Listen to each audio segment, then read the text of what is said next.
نحمد و نصلی علی رسولہ الکریم۔ احباب گرامی، آج کی اس محفل میں ہم جو ہے انشاءاللہ یہ خلافت ملکیت پر ایک اور اعتراض کا جائزہ لیں گے جو کہ اصطلاحات جہاد کے حوالے سے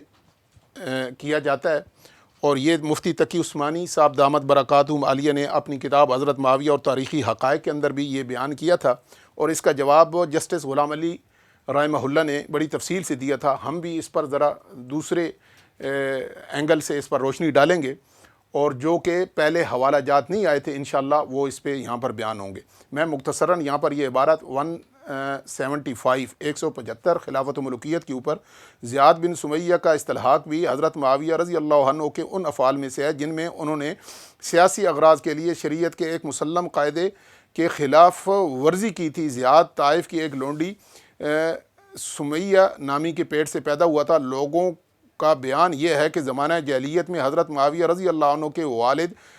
جناب سیدنا ابو سفیان رضی اللہ عنہ نے اس لونڈی سے زنا کا ارتکاب کیا تھا اور اس سے وہ حاملہ ہوئی تھی۔ حضرت ابو سفیان خود بھی اس مرتبہ، یہ پوری تفصیل یہاں پر لکھی گئی ہے، اور بعد میں حضرت معاویہ نے کہا تھا یہ میرے والد کے اولاد ہیں اور ان کو بھائی ڈکلیئر کیا تھا۔ یہ پورا واقعہ میں تفصیل یہ آپ کے سامنے آپ پڑھ لیں،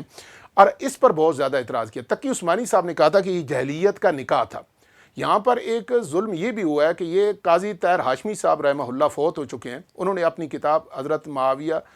پر اعتراضات کا جو انہوں نے بڑا تفصیلی اس پر وہ جائزہ لیا تھا، تو اس کے اندر بھی انہوں نے یہ 2 نمبری کی تھی کہ یہاں پر جاہلیت کے لفظ کاٹ لیے تھے، جاہلیت کے لفظ نکال دیے، یہاں پر جاہلیت کے لفظ ہے، یعنی اسلام لانے سے پہلے۔ ظاہر ہے اس وقت یہ کوئی برا نہیں سمجھتے تھے، تو یہ واقعہ ہوا ہے۔ اب انہوں نے جسٹس غلام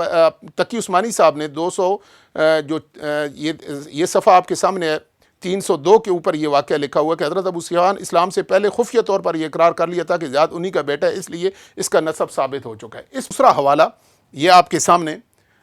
مولانا مناظر احسن گیلانی رحمہ اللہ جو دیوبند کے نامور عالم ہیں، یہ ان کی کتاب ہے حضرت امام ابو حنیفہ کی سیاسی زندگی۔ اس کے اوپر جو الفاظ انہوں نے لکھے ہیں وہ آپ دیکھ لیں، وہ انتہائی سخت ہے۔ وہ دیکھیں، وہ کہتے ہیں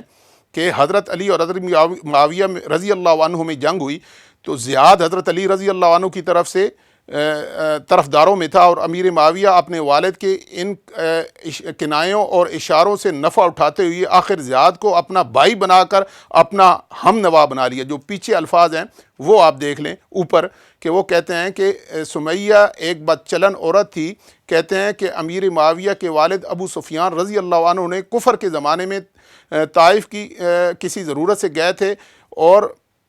وہاں کی بھٹی سے انہوں نے شراب پی اور پھر انہوں نے وہاں پر کہا، یہ پوری تفصیل ہے، یہ آپ دیکھ لیں، یہ مناظر احسن گیلانی صاحب نے لکھی ہے، مولانا مودودی نے نہیں لکھی۔ اور پھر وہ کہا کہ اس کو انہوں نے اپنا بھائی بنا لیا، اور یہ پوری کہانی اس کے اندر حضرت حسن کا بھی اس کے ساتھ مکالمہ ہے۔ بات اتنی نہیں ہے، یہ حافظ ابن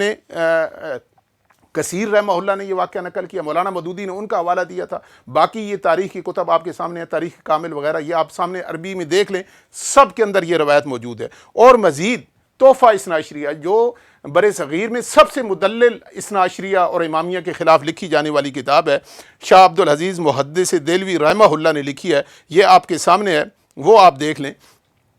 اس کے اندر یہ کتاب یہ موجود ہے، یہ حوالہ آپ دیکھ لیں کہ وہ کیا کہتے ہیں کہ ایک لونڈی تھی جس کے اوپر انہوں نے ان کے ساتھ ہمبستری کی، اور یہ وہ قصہ یوں ہے کہ جناب ابو سفیان رضی اللہ عنہ نے اسلام لانے سے بیشتر حارث ثقفی کی لونڈی سمیہ نامی سے ناجائز تعلق قائم کیا، جس کے نتیجے میں اس نے ایک بچہ جنا، وہ حارث کی لونڈی تھی اور حارث کے ایک غلام کی منکوہ تھی، اس لیے بچپن میں یہ پوری تفصیل انہوں نے لکھی ہے، اور انہوں نے واضح لکھا کہ یہ زیاد ولد الحرام تھا۔ اور بعد میں 30-40 سال بعد حضرت امیر معاویہ نے